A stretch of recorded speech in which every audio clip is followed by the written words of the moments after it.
ನಾನು ಹೇಳೋದು 2 ತಿಂಗಳಲ್ಲಿ ನೀವೆಲ್ಲ ಮಾಧ್ಯಮದವರು ಇದ್ದೀರಿ, ಓದ್ದವ್ರು ಇದ್ದೀರಿ, ನಮ್ಗಿಂತ ಹೆಚ್ಚಿನ ತಿಳುವಳಿಕೆ ಇದ್ದವರು ಇದ್ದಾರೆ. 2 ತಿಂಗಳಲ್ಲಿ ಒಂದು ಪಠ್ಯ ಪುಸ್ತಕ ಪುರಸ್ಕರಣೆಯನ್ನು ಮಾಡ್ಲಿಕ್ಕೆ ಸಾಧ್ಯ ಇದೆಯಾ?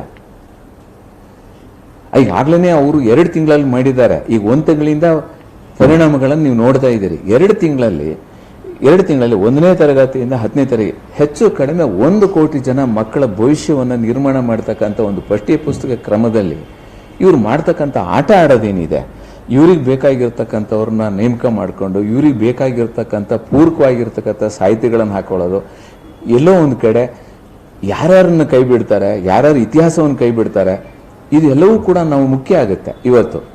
ಈಗ ಎಲ್ಲೋ ಒಂದು ಕಡೆ ಪಠ್ಯ ಪರಿಷ್ಕರಣೆಯ ಸಮಿತಿ ಅಂದ ತಕ್ಷಣವೇ ನಾನು ಆ್ಯಕ್ಚುಲಿ ತೀರ್ಥಹಳ್ಳಿ ಮತ್ತು ಶಿವಮೊಗ್ಗದಲ್ಲಿ ಪತ್ರಿಕಾಗೋಷ್ಠಿಗಳನ್ನು ಮಾಡ್ತಾ ಇದ್ದೆ. ಬೆಂಗಳೂರಿಗೆ ಬಂದಿದ್ದು ಕಡಿಮೆ ನಾನು, ಬಟ್ ನಮ್ಮಲ್ಲಿ ಒತ್ತಾಯ ಇತ್ತು. ಬಟ್ ಈ ವಿಚಾರದಲ್ಲಿ ನಾನು ಬೆಂಗಳೂರಲ್ಲಿ ಮಾಡೋದು ಒಳ್ಳೇದು ಅಂತಕ್ಕಂಥ ಕಾರಣಕ್ಕಾಗಿ ಬಂದೆ.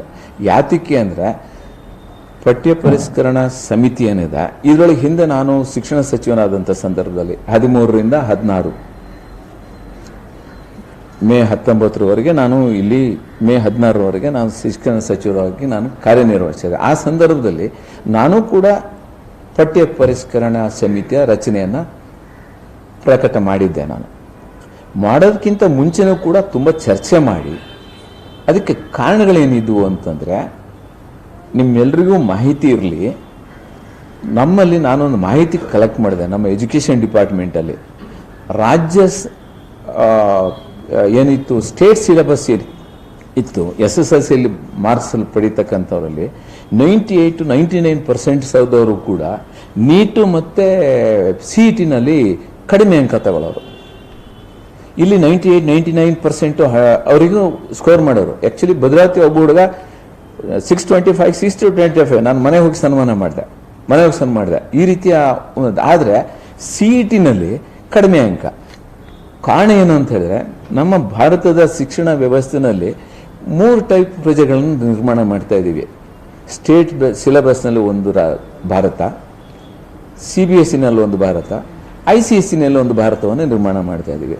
ಎಲ್ಲೋ ಒಂದು ಕಡೆ ಆ CBSE ಮತ್ತು ICSE-ಯಲ್ಲಿ ಇರ್ತಕ್ಕಂಥ ಸಿಲೆಬಸ್ನಲ್ಲಿ ಇರ್ತಕ್ಕಂಥ ಪ್ರಶ್ನೆಗಳು ಸಬ್ಜೆಕ್ಟಲ್ಲಿ ಇರ್ತಕ್ಕಂಥದ್ದನ್ನು CET ಮತ್ತು ನೀಟಲ್ಲಿ ಬರ್ತಾ ಇತ್ತು. ನಮ್ಮ ಸ್ಟೇಟ್ ಸಿಲೆಬಸ್ಸಲ್ಲಿ ಹೋಗ್ತಕ್ಕಂಥ ನಮ್ಮ ಬಡವರ ಮಕ್ಕಳು ಮತ್ತು ಸರ್ಕಾರಿ ಶಾಲೆಯಲ್ಲೇ ಓದಬೇಕು ಅಂತ ಇಚ್ಛೆ ಇರತಕ್ಕಂಥ ಕೆಳ ವರ್ಗದ, ಮಧ್ಯಮ ವರ್ಗದ, ದಲಿತ ವರ್ಗದ ಮಕ್ಕಳೇನು ಎಕಾನಮಿಕಲಿ ಬ್ಯಾಕ್ವರ್ಡ್ ಇರ್ತಕ್ಕಂಥ ಮಕ್ಕಳಿಗೆ ಇದು PUC ಬಂದ ತಕ್ಷಣ ಅವ್ರು ಸಪ್ರೇಟ್ CBT ಕೋಚಿಂಗ್ ತಗೋಬೇಕು, ಮಾಡಬೇಕು, ಅವೆಲ್ಲ ಆಗ್ತಾ ಇರಲಿಲ್ಲ ರೂರಲ್ ಫ್ಯಾಕಲ್ಟಿಯಲ್ಲಿ. ಅವರು ನಾವು ಕ್ಯಾಲ್ಕುಲೇಟ್ ಮಾಡಿದಾಗ 60% ಸಹಿತ ಅವರು ಅದರೊಳಗೆ ಹೋಗ್ತಿರ್ಲಿಲ್ಲ. ಯಾರೇ ಒಂದು 5,000 to 6,000 ಕೂತ್ಕೊಳ್ತಾ ಇದ್ರು CET ನೀಟಿಗೆ, ಅವರು 80% ಆಕ್ಯುಪೈ ಮಾಡ್ಕೊಳ್ಳೋರು. ಇದನ್ನು ನಾವು ಬದಲಾವಣೆ ಮಾಡಬೇಕು ಅನ್ನೋದ್ರೆ ಸ್ಟೇಟ್ ಸಿಲೆಬಸ್ಸಲ್ಲಿ ನಾವು ಸೆಂಟ್ರಲ್ ಸಿಲೆಬಸ್ಸು ಮತ್ತು CBSE-ಯ ಸೈನ್ಸ್ ಸಬ್ಜೆಕ್ಟ್ಸ್ಗಳೇನಿದೆ ಅದನ್ನು ಇನ್ಕಾರ್ಪೊರೇಟ್ ಮಾಡ್ತಕ್ಕಂಥ ಒಂದು ಪ್ರಯತ್ನ ಮಾಡಬೇಕು ಅನ್ನೋ ಕಾರಣಕ್ಕೆ ಮನಸ್ಸಲ್ಲಿ ಇಟ್ಟುಕೊಂಡು ನಾವು ಅದನ್ನು ನೇಮಕ ಮಾಡಿದೆ. ಮತ್ತು ನಾನು ನೇಮಕ ಮಾಡ್ತಕ್ಕಂಥ ಸಂದರ್ಭದಲ್ಲಿ ಸ್ವಲ್ಪ ರೈಟಿಸ್ಟ್ ಇರಬಾರ್ದು, ಲೆಫ್ಟಿಸ್ಟ್ ಇರಬಾರ್ದು, ಯಾವುದೇ ಪಕ್ಷದ ಜೊತೆಗೆ ಗುರುತಿಸಿಕೊಳ್ಳದೆ ಇರತಕ್ಕಂಥ ಆದರೆ ಪ್ರಬುದ್ಧತೆ ಇರತಕ್ಕಂಥ, ಕರ್ನಾಟಕದ ಸಾಹಿತ್ಯದಲ್ಲಿ ಅದ್ಭುತವಾಗಿ ಲೇಖನಗಳನ್ನು ಮತ್ತು ವಿಮರ್ಶೆಗಳನ್ನು ಬರೀತಕ್ಕಂಥ ಬರಗೂರು ರಾಮಚಂದ್ರ ಅವರ ಮನೆಗೆ ನಾನೇ ಖುದ್ದು ಹೋಗಿ ನಾನು ಅವ್ರನ್ನೇ ರಿಕ್ವೆಸ್ಟ್ ಮಾಡ್ಕೊಂಡೆ, ನೀವು ಈ ಜವಾಬ್ದಾರಿ ತಗೋಬೇಕು ಅಂತಕ್ಕಂಥ ರಿಕ್ವೆಸ್ಟ್ ಮಾಡ್ಕೊಂಡೆ. ಬಟ್ ರಿಕ್ವೆಸ್ಟ್ ಮಾಡ್ಕೊಂಡ್ರ ಮೇಲೆ ಕೂಡ ನಾನು ಕೂಡ ನಮ್ಮ ಪುಸ್ತಕ ಏನು ಸಮಿತಿ ಇತ್ತು ಅವ್ರ ಜೊತೆಗೆ ಚರ್ಚೆ ಮಾಡಿದ್ದೀನಿ, ಸಾರ್ವಜನಿಕರ ಜೊತೆ ಚರ್ಚೆ ಮಾಡಿದ್ದೀನಿ, ಸಾಹಿತಿಗಳ ಜೊತೆಗೆ ಚರ್ಚೆ ಮಾಡಿದ್ದೀನಿ. ಬರಗೂರು ರಾಮಚಂದ್ರಪ್ಪನವರು 2.5 ವರ್ಷ ಕಾಲ ತೆಗೆದುಕೊಂಡಿದ್ದಾರೆ. ಹೆಚ್ಚು ಕಡಿಮೆ 1 ದಿನನೂ ವೇಸ್ಟ್ ಮಾಡಿಲ್ಲ ಅವರು. As to my knowledge is concern 1 ನಿಮಿಷನೂ ಕೂಡ ವೇಸ್ಟ್ ಮಾಡಿಲ್ಲ. ಎಷ್ಟು ಶ್ರಮ ವಹಿಸಿದ್ದಾರೆ ಅಂದರೆ 27 ಸಮಿತಿಗಳನ್ನು ಮಾಡಿದ್ದಾರೆ. ಆ 27 ಸಮಿತಿಗಳನ್ನು ಸಬ್ಜೆಕ್ಟ್ ವೈಸ್ ಮಾಡಿದ್ದಾರೆ. ಆ 27 ಸಮಿತಿಯಲ್ಲಿ ನಿಮಗೆ ಮಾಹಿತಿ ಇರಲಿ, ನಾವು ಮಾಡ್ತಕ್ಕಂಥ ಸಂದರ್ಭದಲ್ಲಿ ನಾವೇನು ಕ್ವಶನ್ ಫ್ರೇಮ್ ಮಾಡ್ತೀವಿ ಸಬ್ಜೆಕ್ಟಿಗೆ, ಇಡೀ ರಾಜ್ಯದಲ್ಲಿ ಇರ್ತಕ್ಕಂಥ ಬೆಸ್ಟ್ ರಿಸೋರ್ಸ್ಫುಲ್ ಪರ್ಸನ್ಸ್ ಏನಿರ್ತಾರೆ ಆ ಉಪಾಧ್ಯಾಯರನ್ನ ಸೆಲೆಕ್ಟ್ ಮಾಡ್ಕೊಂಡು ಆ ಸಬ್ಜೆಕ್ಟಿಗೆ ಅವ್ರ ಜೊತೆಗೆ ಚರ್ಚೆ ಮಾಡಿ ಪ್ರಶ್ನಾವಳಿಗಳನ್ನು ಉಪಾಧ್ಯಾಯರಿಗೆ ಕಳಿಸಿ ಅವರಿಂದ ನಾವು ಯಾವುದನ್ನು ಬಿಡಬೇಕು ಯಾವುದನ್ನು ಸೇರಿಸಬೇಕು ಅಂತಕ್ಕಂಥದ್ದನ್ನು ಕೂಡ ಮಾಹಿತಿಯನ್ನು ತರಿಸ್ಕೊಂಡು ಪ್ರಯತ್ನ ಮಾಡಿದ್ವಿ. ಜೊತೆಗೆ ಅಷ್ಟಕ್ಕೆ ಮಾತ್ರ ಮಾಡಲಿಲ್ಲ, ಉಪಾಧ್ಯಾಯರಿಗೆ ಸೀಮಿತಗೊಳಿಸಲಿಲ್ಲ, ಡಯಟಿಗೆ ಮಾತ್ರ ಸೀಮಿತಗೊಳಿಸಲಿಲ್ಲ. ನಮ್ಮ ಸಂಘ ಸಂಸ್ಥೆಗಳು ಮತ್ತು ಈ ಸಾರ್ವಜನಿಕ ಕರವೇ ಸಾಹಿತಿಗಳು, ಬರಹಗಾರರದ್ದು ಸಭೆ ಕರೆದು ಒಂದು 34-35 ಸಂಘಟನೆಗಳನ್ನು ಕರೆದು ಅವ್ರ ಜೊತೆಗೆ ಚರ್ಚೆ ಮಾಡಿ 1-2 ವರ್ಷ ತೆಗೆದುಕೊಂಡು ಅದನ್ನು ಪ್ರಕಟ ಮಾಡಿದ್ರು. ಪ್ರಕಟ ಮಾಡಿದ ಮೇಲೂ ಕೂಡ ಅವ್ರು ಹೇಳಿದರು ಎಲ್ಲರ ನ್ಯೂನತೆಗಳಿದ್ರೆ ಅದನ್ನು ನಾವು ಸರಿಪಡಿಸ್ತೀವಿ ಅಂತಕ್ಕಂಥ ಮಾತನ್ನು ಹೇಳಿದ್ರು. ಇದು ಒಂದು ಭಾಗ.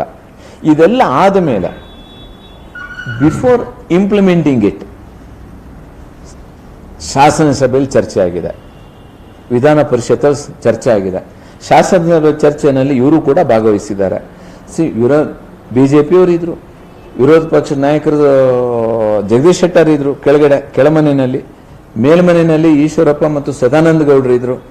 ಎಲ್ಲ 14 ಜನ ಏನು ಪ್ರತಿನಿಧಿಗಳಿದ್ದಾರೆ, ಎಜುಕೇಶನ್ ಡಿಪಾರ್ಟ್ಮೆಂಟು, ಗ್ರಾಜ್ಯುಯೇಟು ಮತ್ತು ಟೀಚರ್ಸ್ ಕಾನ್ಸ್ಟಿಟ್ಯೂನ್ಸಿ ಇದ್ದವರು ಎಲ್ಲರೂ ಕೂಡ ಮಾತಾಡಿದ್ದಾರೆ ಈ ವಿಚಾರದಲ್ಲಿ.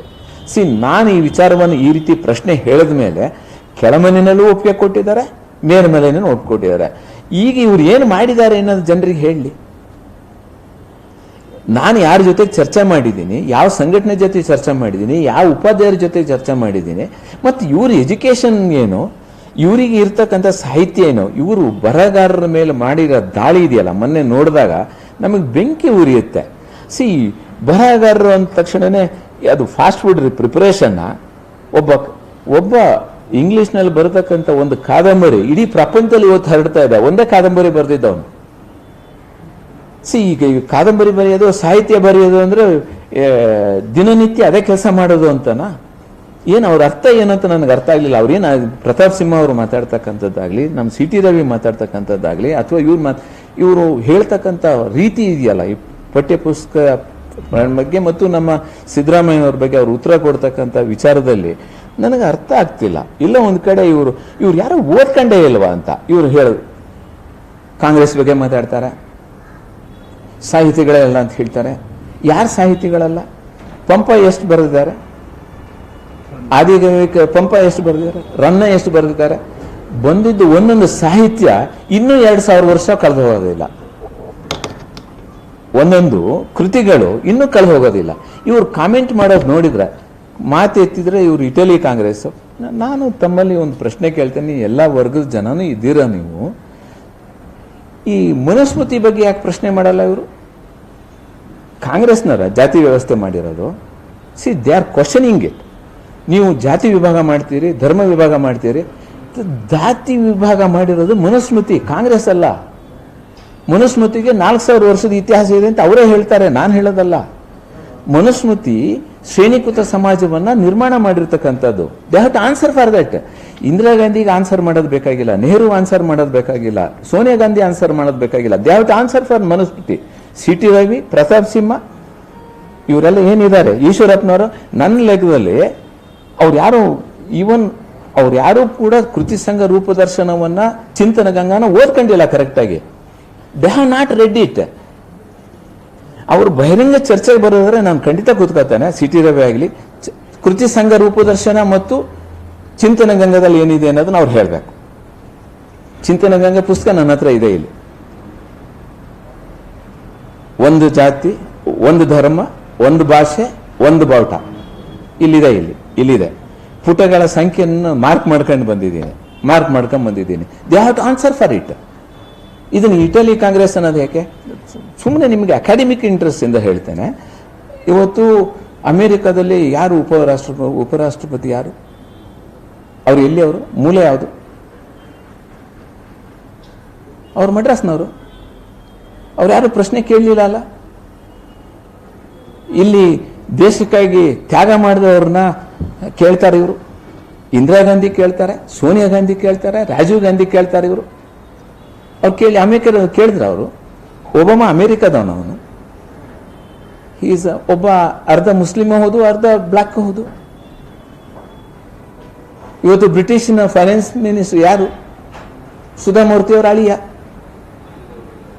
ಇವರು ತಂದೆ ಈ ದೇಶಕ್ಕಾಗಿ ಪ್ರಾಣ ಕಳ್ಕೊಂಡಿದ್ದಾರೆ, ಅಜ್ಜಿ ಪ್ರಾಣ ಕಳ್ಕೊಂಡಿದ್ದಾರೆ. They are questioning our integrity. ಜಾತಿ ವ್ಯವಸ್ಥೆ ನಿರ್ಮಾಣ ಮಾಡಿದವರು ಹಿಂದೂ ಧರ್ಮದಲ್ಲಿ ಇರ್ತಕ್ಕಂಥ ಮನುಸ್ಮೃತಿ. ನಾನು ಅವರಿಗೆ ರಿಕ್ವೆಸ್ಟ್ ಮಾಡ್ಕೊಂತೀನಿ, ಇನ್ನೂ 6 ತಿಂಗಳು ಟೈಮ್ ತಗೊಳ್ಳಿ, ಅವರು ಹೋರಾಟ ಮಾಡಲಿ. ಹಿಂದೂ ಸಮಾಜದ ಏಕತೆಗೆ, ಸಮಾನತೆಗೆ, ಸಾಮಾಜಿಕ ಸಮಾನತೆಗೆ ಅವ್ರು ಹೋರಾಟ ಮಾಡಲಿ. ಡೇಟ್ ಫಿಕ್ಸ್ ಮಾಡಲಿ. ಈ ಮಸೀದಿಗೆ ಡೇಟ್ ಫಿಕ್ಸ್ ಮಾಡ್ತಾರೆ, ದೇವಸ್ಥಾನಕ್ಕೆ ಡೇಟ್ ಫಿಕ್ಸ್ ಮಾಡ್ತಾರೆ. ಲೆಟ್ ದಿ ಈ ಹಿಂದೂ ಸಮಾಜದಲ್ಲಿ ಇರ್ತಕ್ಕಂಥ ಅಸಮಾನತೆಯನ್ನು ತೊಡೆದು ಹಾಕೋಕ್ಕೆ ಡೇಟ್ ಫಿಕ್ಸ್ ಮಾಡಲಿ. ಅವರು ಹೋರಾಟ ಮಾಡೋಣ. ಎಲ್ಲಿಂದ ಸ್ಟಾರ್ಟ್ ಮಾಡ್ತಾರೆ ಅನ್ನೋದು ಹೇಳಿ. ಅವರು ಸಮಾನತೆಯನ್ನ ಹೋರಾಟ ಮಾಡಿದ್ರು. RSS ನಲ್ಲಿ ಎಲ್ಲೂ ಅದಿಲ್ವಲ್ಲ. ಹಿಂದೂ ಸಮಾಜದ ಸಮಾನತೆಗೆ, ಸಾಮಾಜಿಕ ಸಮಾನತೆಗೆ, ಸಾಮಾಜಿಕ ಅಸಮಾನತೆ ಇರೋದನ್ನ ತೊಡೆದು ಹಾಕೋದಕ್ಕೆ ಬುದ್ಧ, ಬಸವಣ್ಣ, ಅಂಬೇಡ್ಕರ್, ಗಾಂಧಿ, ಲೋಹಿಯಾ, ಪೆರಿಯಾರ್, ನಾರಾಯಣ್ ಗುರು ಇವರೆಲ್ಲರೂ ಕೂಡ ಹಿಂದೂ ಸಮಾಜದಲ್ಲಿ ಇರ್ತಕ್ಕಂಥ ಅಸಮಾನತೆಯನ್ನು ತೊಡೆದು ಹಾಕೋದಕ್ಕೆ ಪ್ರಯತ್ನ ಮಾಡಿದ್ದಾರೆ. ಬಿಜೆಪಿ ಪರಿವಾರದವ್ರು ಏನು ಮಾಡಿದ್ದಾರೆ ಅನ್ನೋದನ್ನು ಹೇಳಿಬಿಡ್ಲಿ.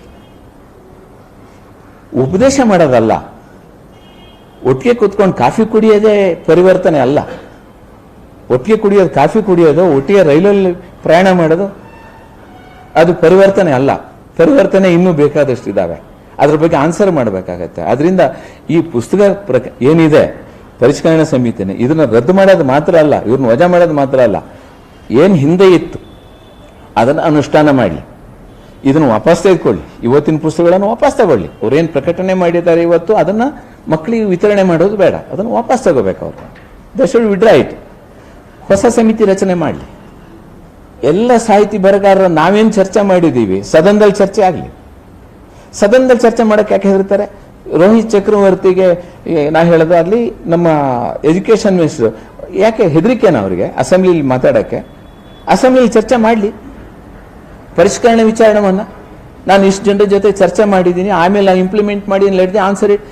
ಅದ್ರೊಳಗೆ ಇಲ್ಲಿರೋ ನಮ್ಮ ಹತ್ರನೂ ಇದೆ ಮಾಹಿತಿ, ಇವ್ರ ಹತ್ರನೂ ಇದೆ. ಅವರು ಯಾರ್ಯಾರನ್ನು ಬಿಟ್ಟಿದ್ದಾರೆ? ನಾರಾಯಣ್ ಗುರು ಬಿಟ್ಟಿದ್ದಾರೆ. ಯಾತಕ್ಕೆ ಬಿಟ್ಟರು? ಅಂಬೇಡ್ಕರ್ ವಿಚಾರ ಕೈ ಬಿಟ್ಟಿದ್ದಾರೆ. ಅನೇಕ ವಿಚಾರಗಳನ್ನು ಕೈ ಬಿಟ್ಟಿದ್ದಾರೆ. ಯಾತಕ್ಕೆ ಕೈ ಬಿಟ್ಟರು? ನಾರಾಯಣ್ ಗುರುನ ಯಾಕೆ ಕೈ ಬಿಟ್ಟರು? ಸಮಾಜ ಸುಧಾರಕರು ಏನಿದ್ದಾರೆ ಅವರೆಲ್ಲರನ್ನೂ ಕೂಡ ಕೈ ಬಿಟ್ಟಿದ್ದಾರೆ. ಏನಕ್ಕೆ? What is the reason for it? Kuvempu ಬಗ್ಗೆ ಅವರು ಆಡಿರೋ ಮಾತುಗಳೇನಿದ್ದಾವೆ, ಕುವೆಂಪುನ ಒಂದು ಜಾತಿ ಆಧಾರದ ಮೇಲೆ ಯೋಚನೆ ಮಾಡೋದು ಬೇಡ. ಯಾವುದೇ ಸಾಹಿತಿಗಳನ್ನ ಜಾತಿ ಆಧಾರದ ಮೇಲೆ ಪರಿಗಣನೆ ಮಾಡೋದು. ಹಂಪ ನಾಗರಾಜ ಜೈನ್ ಅವರು ಪ್ರೆಸಿಡೆಂಟ್ ಇದ್ದಾರೆ. ಕುವೆಂಪುದ ಜಾತಿ ಆಧಾರದ ಮೇಲೆ ಅವರು ಕುವೆಂಪು ಅಭಿಮಾನಿಗಳಲ್ಲ, ಅಥವಾ ಅವರ ಜಾತಿ ಆಧಾರದ ಮೇಲೆ ಅವ್ರನ್ನ ಕುವೆಂಪುನವರು ಅಡೋರ್ ಮಾಡ್ತಾ ಇಲ್ಲ. ಇವ್ರಿಗೆ ಏನಾಗಿದೆ ನನಗೆ ಅರ್ಥ ಆಗ್ತಿಲ್ಲ. ಎಲ್ಲೋ ಒಂದು ಕಡೆ ಈ ಸಾಮಾಜಿಕ ವ್ಯವಸ್ಥೆನ ಇವತ್ತು ನೋಡಿದ್ರೆ ಈ ದೇಶದಲ್ಲಿ ಇನ್ನು ಮುಂದೆ ಯಾವತ್ತು ಇದು ಅಫ್ಘಾನಿಸ್ತಾನ ಆಗುತ್ತೆ, ಯಾವತ್ತು ಇದು ಶ್ರೀಲಂಕಾ ಆಗುತ್ತೆ, ಯಾವತ್ತು ಪಾಕಿಸ್ತಾನ ಆಗುತ್ತೆ ಅಂತ ಗೊತ್ತಿಲ್ಲ. ಈ ದೇಶವನ್ನು ಏನಾದರೂ ಇವತ್ತು ಶಾಂತಿಯನ್ನು ಒಡೆಯೋದಕ್ಕೆ ಬಿಜೆಪಿ ಸರ್ಕಾರ ಕಾರಣ ಆಗುತ್ತೆ. ಈ ಶಾಂತಿ ಅನ್ನೋದು ಅಸಮಾನತೆ ಯಾವತ್ತೂ ಕೂಡ ಅದು ಧರ್ಮಕ್ಕೆ ಯಾಕೆ ಸೀಮಿತ ಆಗಬೇಕು? If there is a division, ಧರ್ಮಕ್ಕೆ ಯಾಕೆ ಸೀಮಿತ ಆಗಬೇಕು? ಜಾತಿಗೆ ಆಗಬಾರ್ದು? ನಾನು ಕೇಳೋ ಪ್ರಶ್ನೆ, ಇವರು ಅಲ್ಪಸಂಖ್ಯಾತ, ಇವರು ಪ್ರಶ್ನೆಗಳು ಬರ್ಬೋದು ನನಗೆ, ನೀವು ಫೇಲ್ಯೂರ್ ಆಗಿದ್ದೀರಿ ಅಂತ. ನೀವು ರಾಜ್ಯ ಮಟ್ಟದಲ್ಲಿ, ರಾಷ್ಟ್ರ ಮಟ್ಟದಲ್ಲಿ ಅಧಿಕಾರದಲ್ಲಿ ಇರೋದು ಮಾತ್ರ ಕಾಂಗ್ರೆಸ್ ಇಸ್ ಎನ್ ಎವಲ್ಯೂಷನ್. ನಾಳೆ ನಾನು ಮುಖ್ಯಮಂತ್ರಿ ಆದರೆ, ನಾಳೆ ಶಾಸಕ ಆದರೆ, ನಾಳೆ ನಾನು ಪಕ್ಷ ಅಧಿಕಾರಕ್ಕೆ ಬಂದರೆ ಮಾತ್ರ ಕಾಂಗ್ರೆಸ್ ಅಲ್ಲ. Congress is N evolution. ಈ ದೇಶದ ಎಲ್ಲ ಜಾತಿ ಧರ್ಮದವರನ್ನ ಒಟ್ಟಾಗಿ ತೆಗೆದುಕೊಂಡು ಹೋಗೋದಕ್ಕೆ ಪ್ರಯತ್ನ ಮಾಡ್ತಕ್ಕಂಥ ಒಂದು ಬೇಸಿಕ್ ಗ್ರೌಂಡ್ ಅಲ್ಲಿ ಇದೆ. ನಾವು V should not fear for that. ನಾಳೆ ಅಧಿಕಾರದಲ್ಲಿ ಬರ್ಬೋದು, ಬಿಡ್ಬೋದು. It is separate. ಅಧಿಕಾರದಲ್ಲಿ ಏನು ಬಸವಣ್ಣ ಅಧಿಕಾರದಲ್ಲಿ ಇರಲಿಲ್ಲ, ಗಾಂಧಿ ಅಧಿಕಾರದಲ್ಲಿ ಇರಲಿಲ್ಲ. ಅಧಿಕಾರದಲ್ಲಿ ಇದ್ರೆ ಮಾತ್ರನಾ? ಅಧಿಕಾರದಲ್ಲಿ ಇದ್ರೆ ಮಾತ್ರ ನಾವು ಈ ಪ್ರಪಂಚವನ್ನು ಎದುರಿಸಬಹುದಾ? ಏನು ಇವತ್ತು ಅಂಬೇಡ್ಕರ್ ಅಧಿಕಾರದಲ್ಲಿ ಇದ್ದಕ್ಕೆ ಅಂಬೇಡ್ಕರ್ ಇವತ್ತು ಜೀವಂತ ಇದ್ದಾರಾ? ಜಯಪ್ರಕಾಶ್ ನಾರಾಯಣ ಅಧಿಕಾರದಲ್ಲಿ ಇದ್ರಾ? ಅಧಿಕಾರದಲ್ಲಿ ಇದ್ರೆ ಅಲ್ಲ. ವಾಲ್ಮೀಕಿ ಅಧಿಕಾರದಲ್ಲಿ ಇದ್ರಾ? ನಾನು ವಾಲ್ಮೀಕಿ ಜಯಂತಿಗೆ ಹೋಗಿದ್ದೆ ನಾನು ಮಿನಿಸ್ಟರ್ ಆದಾಗ. ನಮ್ಮ ಫೋಟೋ ದೊಡ್ಡದು, ನಮ್ಮ ಅಭಿಮಾನಿಗಳದ್ದು ಫೋಟೋ ದೊಡ್ಡದು, ವಾಲ್ಮೀಕಿದು 1 ಇಂಚು. ಹೇಳಿದೆ ಅವ್ರು 1000 ವರ್ಷ ಬದುಕೋರು, ನಾಳೆ ನಾವು ಸತ್ತೋಗೋರು, ನಮ್ಮ ಅಡ್ರೆಸ್ ಇಲ್ಲ. ಇವತ್ತಿನ ವ್ಯವಸ್ಥೆನ ಬದಲಾವಣೆ ಮಾಡಬೇಕಾಗಿದೆ ನಾವು. They should think these things. ಇದನ್ನ ಯೋಚನೆ ಮಾಡ್ತಕ್ಕಂಥ ಮನೋಭಾವನೆ ಮಾಡಬೇಕು. ಸರ್ಕಾರದವರು ಏನು ಪಠ್ಯ ಪುಸ್ತಕಗಳಿಗೆ ಪ್ರಕಟ ಮಾಡಿದ್ರೆ ಅದನ್ನು ವಾಪಸ್ ಪಡಿಬೇಕು. ಹಿಂದೆ ಬರ್ಗು ರಾಮಚಂದ್ರಪ್ಪನವರು ಏನು 2.5 ವರ್ಷ ಪ್ರಯತ್ನ ಪಟ್ಟು ಎಲ್ಲ ವಿಚಾರಧಾರೆಗಳನ್ನು ಎಲ್ಲರನ್ನೂ ಹೊಡಿದಾರೆ ಅದನ್ನು ಅನುಷ್ಠಾನ ಮಾಡಲಿ, ಇವರು ಪರಿಷ್ಕರಣೆ ಮಾಡಲಿ. So we should not go against the elected government ಅವರ. ಆದರೆ ಇವ್ರು ಟೈಮ್ ಇತ್ತಲ್ಲ, ಇವರು ಟೈಮ್ ತಗೊಂಡು ಎಲ್ಲರೂ ಸಾಹಿತಿಗಳನ್ನ ಬರಹಗಾರರನ್ನ ಕರೆಸಿ ಚರ್ಚೆ ಮಾಡಿ ಶಾಸಕಾಂಗ ಸಭೆಯಲ್ಲಿ ಮಾಡ್ಬೋದಾಗಿತ್ತು. ಅವರು ಚರ್ಚೆ ಮಾಡಲಿಲ್ಲ, ಯಾವುದು ಚರ್ಚೆ. ರೋಹಿತ್ ಚಕ್ರವರ್ತಿ ಅಂತ ವಾಟ್ ಇಸ್ ಇಸ್ ಎಜುಕೇಶನ್, ಎಷ್ಟು ಲೇಖನಗಳು ಬರೆದಿದ್ದಾರೆ, ಎಷ್ಟು ಸಾಹಿತ್ಯ ಬರೆದಿದ್ದಾರೆ. ಪ್ರತಾಪ್ ಸಿಂಹಂದು ಏನಿದೆ, ಚಕ್ರವರ್ತಿ ಸೂಲಿ ಮೇಲೆ ಅವ್ರದ್ದು ಹಿಂದಿಂದ 14ನೇ ಇಸ್ವಿ ಭಾಷಣ ಕೇಳಿದ್ರೆ ಓಟ್ ಗುರುತಿ ಸೂಲಿ ಬೆಲೆಗೆ ಕೊಡಬೇಕು ಅಂತ. ಅದನ್ನ ಈಗ ನೋಡಿದ್ರೆ ಗೊತ್ತಾಗತ್ತೆ ಮೋದಿಗೂ ಸೂಲಿ ಬೆಲೆಗೆ ಏನು ವ್ಯತ್ಯಾಸ ಅಂತ. ಇವೆಲ್ಲ ನನಗೆ ಆಶ್ಚರ್ಯ ಆಗ್ತಾ ಇದೆ. ಪ್ರಾಬ್ಲಮ್ ಇವತ್ತು ಏನಾಗಿದೆ ಅಂದರೆ, ಎಲ್ಲೋ ಒಂದು ಕಡೆ ನಮ್ಮ educateds they have to Indian ಹಿಸ್ಟ್ರಿಯನ್ನು ಓದೋದು ಒಳ್ಳೆಯದು ಅಂತ ನನಗೆ ಮೇಜರ್ ಐ ರಿಕ್ವೆಸ್ಟ್. ಯಾಕೆಂದರೆ ಎಲ್ಲೋ ಒಂದು ಕಡೆ ಅವರವ್ರ ಸಬ್ಜೆಕ್ಟಲ್ಲಿ ಅವ್ರು ಮಾಸ್ಟರ್ ಇದ್ದಾರೆ, ಅದನ್ನು ನಾನು ಕ್ವಶನ್ ಮಾಡೋದಿಲ್ಲ. ಆದರೆ ಗಾಂಧಿಯನ್ನು ಕ್ವಶನ್ ಮಾಡ್ತಕ್ಕಂಥ, ಅಂಬೇಡ್ಕರ್ನ ಕ್ವಶನ್ ಮಾಡ್ತಕ್ಕಂಥವ್ರು ಇವತ್ತು ಬಂದಿದ್ದಾರೆ. ನಾನು ಅವ್ರಿಗೆ ರಿಕ್ವೆಸ್ಟ್ ಮಾಡ್ಕೊಳ್ಳೋದು, ಗಾಂಧಿ ಹೇಗೆ ಒಂದು ತಿಂಗಳು ಇರೋಕ್ಕಾಗತ್ತಾ ಅಂತ ಪ್ರಯತ್ನ ಮಾಡಲಿ. ಇರೆಸ್ಪೆಕ್ಟಿವ್ ಒಂದು ತಿಂಗಳು ಬದುಕಕ್ಕೆ ಸಾಧ್ಯ ಅಂತ ಗಾಂಧಿಯ ಟೈಪ್ನಲ್ಲಿ ಒಬ್ಬ ನಾನ್ ಕಮ್ಯುನಲ್ ಆಗಿ ಅಸತ್ಯಲಿ ಅವ್ರನ್ನ ಒಪ್ಕೊಳ್ಳೋದು ಬಿಡೋದು ಅವ್ರವ್ರಿಗೆ ಬಿಟ್ಟಿದ್ದು. ಅವ್ರನ್ನ ಅವ್ರ ಎದುರುಗಡೆ ಇವ್ರನ್ನ ಅವ್ರ್ಯಾರೋ ಕಟೀಲ್ ಅಂತ BJP ಅಧ್ಯಕ್ಷರು, ಅವ್ರು ಯಾವ ಯಕ್ಷಗಾನದಲ್ಲಿ ಮಾತಾಡ್ದಂಗೆ ಮಾತಾಡ್ತಾರೆ. ಏನು ಓದ್ಕೊಂಡಿಲ್ಲ ಮಾಡ್ಕೊಂಡಿಲ್ಲ. ಅವ್ರಿಗೇನು ಅವರು ಗಾಂಧಿ ಗೋಡ್ಸೆ ಅವತ್ತಿದ್ದು ನಾನೇ ಹೊಡಿತಿದ್ದೇನೋ ಅಂತ ಒಂದು ಹೇಳಿಕೆ, ಆ ರೀತಿಯ ಹೇಳಿಕೆಯನ್ನು ಕೊಟ್ಟಿದ್ದಾರೆ. ಇವ್ರು ಏನು ಅನ್ನೋದು ಗೊತ್ತಿಲ್ಲ. ಅವ್ರಿಗೆ ಹೇಳಬೇಕು, ನೀವು ಒಂಚೂರು ಓದ್ಕೊಳ್ಳಿ. ಹಿಂದೂ ಮಹಾಸಭಾದ ಸಾವರ್ಕರ್ ಮೊದಲು ಹಿಂದೂ ಮಹಾಸಭಾದಲ್ಲೇ ಇದ್ದಿದ್ದು. ಸಾವರ್ಕರ್ ಬಿಲ್ಡಿಂಗ್ ಒಳಗೇನೆ ನಾಥೂರಾಮ್ ಗೋಡ್ಸೆ ಕೆಳಗಡೆ ಇದ್ದಿದ್ದು. ಅವ್ರ ಬಿಲ್ಡಿಂಗಿನ ಕೆಳಗಡೆ ಭಾಗದಲ್ಲಿ ಇದ್ರು. ಅವ್ರಿಗೆ ಇರ್ತಕ್ಕಂಥ ಸಿಟ್ಟು 100% ಅಂಬೇಡ್ಕರ್ ಮೇಲೆ. ಯಾಕೆ ಅಂದರೆ ಗಾಂಧಿ ಮೇಲೆ. ಅವ್ರ ಮೇಲೆ ಇಬ್ಬರ ಮೇಲೆ ಇರೋ ಸಿಟ್ಟು ಈ ಪ್ರಪಂಚದಲ್ಲಿ ಅವರಿಗೆ BJPಯವರಿಗೆ ಅದು ಯಾರ ಮೇಲೂ ಇಲ್ಲ. ಉಳಿದವ್ರನ್ನೆಲ್ಲ ಸುಮ್ಮನೆ ನಾಮಕಾವಸ್ಥೆ ಹೇಳ್ತಾ ಇದ್ದಾರೆ. ಆದರೆ ಅವರು ಹೊಗಳೋದು ರಾಜಕೀಯ ಬದುಕಿಗಾಗಿ, ಗಾಂಧಿನ ಹೊಗಳೋದು ರಾಜಕೀಯ ಬದುಕಿಗಾಗಿ, ಅಂಬೇಡ್ಕರ್ನ ಹೊಗಳೋದು ಕೂಡ ರಾಜಕೀಯ ಬದುಕಿಗಾಗಿ. ಅಂಬೇಡ್ಕರ್ನ ಯಾಕೆ ವಿರೋಧ ಮಾಡ್ತಾರೆ ಅಂದರೆ, ನಾನು ಪ್ರಾರಂಭದಲ್ಲಿ ಹೇಳಿದ ಮನುಸ್ಮೃತಿಯನ್ನ ಡಿಸೆಂಬರ್ 12ನೇ ತಾರೀಕು 1927 ಇಸ್ವಿನಲ್ಲಿ ಈ ಪ್ರಪಂಚದಲ್ಲಿ ಮೊದಲನೇ ಬಾರಿಗೆ ಸುಟ್ಟು ಹಾಕಿದ್ರು ಅವರು. He is the only person. ಮೊದಲನೇ ಬಾರಿಗೆ ಸುಟ್ಟು ಹಾಕಿದ್ರು ಬಹಿರಂಗವಾಗಿ. ಸುಮಾರು ಮಹಾರಾಷ್ಟ್ರದಲ್ಲಿ 20-30 ಸಾವಿರ ಜನರು ಎದುರುಗಡೆ ಸಿಟ್ಟಿದ್ದಾರೆ. ಆ ಸಿಟ್ಟಿದೆ ಅವರಿಗೆ, ಅಂಬೇಡ್ಕರ್ ಮೇಲೆ ಸಿಟ್ಟಿದೆ. ಅವ್ರು ಯಾವತ್ತೂ ಕೂಡ ಇವ್ರು ನಮಗೆ ಪ್ರಶ್ನೆ ಕೇಳ್ತಾರೆ, ಕಾಂಗ್ರೆಸ್ನವ್ರು ಅಂಬೇಡ್ಕರ್ ಇದೆ ಹಿಂದೂ ಧರ್ಮ ಬಿಟ್ಟು ಹೋಗಿದ್ದು ಯಾಕೆ ಅಂತ ಅವ್ರು ಉತ್ತರ ಹೇಳಿಬಿಡ್ಲಿ ನನಗೆ. ಅಂಬೇಡ್ಕರ್ ಹಿಂದೂ ಧರ್ಮ ಬಿಟ್ಟು ನಾನು ಹಿಂದುವಾಗಿ ಹುಟ್ಟಿದ್ದೀನಿ, ಯಾವ ಕಾರಣಕ್ಕೂ ನಾನು ಹಿಂದುವಾಗಿ ಸಾಯಲ್ಲ ಅಂತ ಹೇಳಿದ್ರಲ್ಲ, ಅದಕ್ಕೆ ಪ್ರತಾಪ್ ಸಿಂಹ, CT ರವಿ, ಈಶ್ವರಪ್ಪ ಉತ್ತರ ಹೇಳಬೇಕು. They should answer for those things. ಯಾಕೆ ಬಿಟ್ಟು ಹೋಗ್ತಾರೆ? ಇಷ್ಟೆಲ್ಲ ಒಳ್ಳೆ ಧರ್ಮ ಇದ್ರೆ ಅವ್ರು ಯಾಕೆ ಬಿಟ್ಟು ಹೋಗ್ತಾರೆ? ಇವ್ರು ಅವ್ರನ್ನ ಯಾಕೆ ಹೋಗ್ಬಿಡ್ತಾರೆ? This are all the things have to be this. ಗಾಂಧಿನ ಯಾಕೆ? ಗಾಂಧಿ ಬಗ್ಗೆ ಒಂದು ಸಿಟ್ಟಿದೆ ಅವರಿಗೆ. ಗಾಂಧಿ ಬಗ್ಗೆ ಒಂದು ಸಿಟ್ಟಿದೆ. ಯಾಕೆಂದ್ರೆ ನಾಥೂರಾಮ್ ಗೋಡ್ಸೆ ವಿಲ್ಲಲ್ಲಿ ಬರೆದ್ಬಿಟ್ಟಿದ್ದಾನೆ ಜೈಲಲ್ಲಿದ್ದಾಗ, ನನ್ನ ₹100 ದುಡಿಮೆಯನ್ನ ಸೋಮನಾಥ್ ಟೆಂಪಲ್ ಕಳಸಕ್ಕೆ ಬಳಸಿ ಅಂತ. ಸೋಮನಾಥ್ ಟೆಂಪಲ್ ರೀಜನರೇಟ್ ಮಾಡ್ತಾ ಇದ್ದೇವೆ, ಅದಕ್ಕೆ ಬಳಸಿ ಅಂತ. ಸೋಮನಾಥ್ ಟೆಂಪಲ್ ಅನ್ನು ಅವ್ರು ಸೆಲೆಕ್ಟ್ ಮಾಡ್ಕೊಂಡಿರೋದು ಬಾಬರಿ ಮಸೀದಿ ಕೆಡಗೋದಕ್ಕಿಂತ ಮುಂಚೆ ಪಾದಯಾತ್ರೆ ಮಾಡಿರೋದು ಆದ್ವಾನಿ ಅದೇ ಕಾರಣಕ್ಕಾಗಿ. ಎಲ್ಲಿ ಗಾಂಧಿಯನ್ನ ಕೊಂದವನು ದೇವಸ್ಥಾನ ಯಾವುದು ಅಂದ್ರೆ ಅವನು ₹100 ಅಲ್ಲಿ ಕಳಿಸಿದಾನೆ, ಅಲ್ಲಿಂದ ನಾನು ಪಾದಯಾತ್ರೆ ಮಾಡ್ತೇನೆ. See these are all the things they have to be discussed history. ಆದ್ರಿಂದ ನನ್ನ ಮೊದಲನೇ ಆದ್ಯತೆ ಅವ್ರೇನು ಮಿನಿಸ್ಟ್ರು ನಮ್ಮ ಚೀಫ್ ಮಿನಿಸ್ಟ್ರಿ ಕೊಟ್ಟಿದ್ದಾರೆ ಆ ವರದಿನ ನಾವು ಒಪ್ಕೊಳ್ಳೋದಿಲ್ಲ. ಅವ್ರು ವಿಡ್ರಾ ಮಾಡಬೇಕು. ರಾಮಚಂದ್ರಪ್ಪನವ್ರ ವರದಿ ಏನು ಕೊಟ್ಟಿದ್ದಾರೆ ಅದನ್ನು ಎಕ್ಸೆಪ್ಟ್ ಮಾಡ್ಕೋಬೇಕು. ಹೊಸ ಸಮಿತಿ ರಚನೆ ಮಾಡಲಿ, ಸಾಹಿತಿಗಳ ಜೊತೆಗೆ ಪತ್ರಕರ್ತರ ಜೊತೆಗೆ ಚರ್ಚೆ ಮಾಡಲಿ, ಶಾಸನಸಭೆಯಲ್ಲಿ ಚರ್ಚೆ ಮಾಡಲಿ, ವಿಧಾನ ಪರಿಷತ್ ಚರ್ಚೆ ಮಾಡಲಿ. Let the implement it. ನಮ್ಮದು ವಿರೋಧ ಇಲ್ಲ. ಡೆಮೋಕ್ರೆಟಿಕ್ ಆಗಿ ಆಗಲಿ ಅಂತಕ್ಕಂಥದ್ದು ನಮ್ಮ ಭಾವನೆ ಇದೆ. ಅದರಿಂದ ನನ್ನ ಅಭಿಪ್ರಾಯ ನಾನು ಹೇಳಿದ್ದೇನೆ. ಇವ್ರು ಮಾತಾಡಿದ ಮೇಲೆ ಕಾಮನ್ ಆಗಿ ಕೇಳೋಣ ಅಥವಾ ಹೇಗೆ? ಇವರು ಒಂದು 10 ನಿಮಿಷ ಮಾತಾಡ್ತಾರೆ, ಯಾಕೆಂದ್ರೆ ಮತ್ತೆ